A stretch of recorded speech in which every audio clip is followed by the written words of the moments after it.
Nakatapos na tayo ng pa-harvest ng mais, no? So, clearing time na naman at land preparation ulit. Ang area ay pino-for sale, no? At ito ay for paano naman, preparation na naman sa next cropping.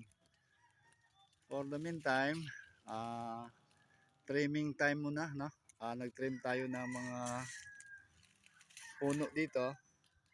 Medyo mababa kasi at nasisilungan yung mga mais.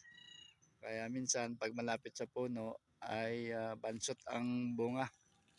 Ito, dati maraming mga puno at gradually pa unti-unti yan sinusunog natin, halimbawa yan mga puno yan, oh.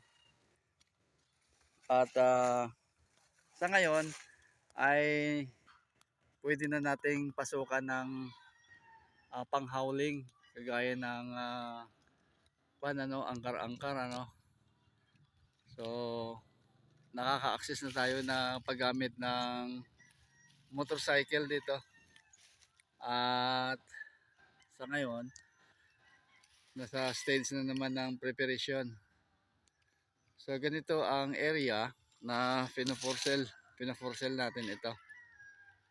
At while nag-aantay tayo ng mga potential buyers dyan, ito at ipine-prepare natin ulit ang area.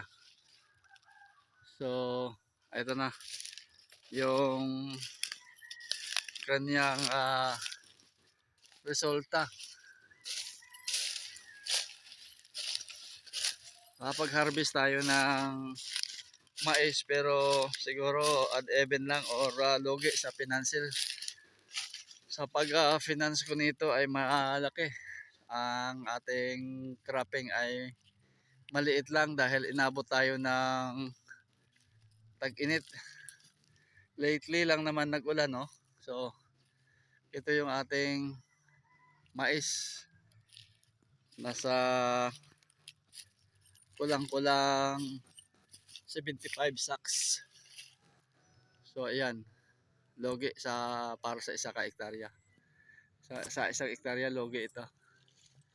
Hopefully sa next cropping babawi na lang kung pahintulutan. Maraming salamat.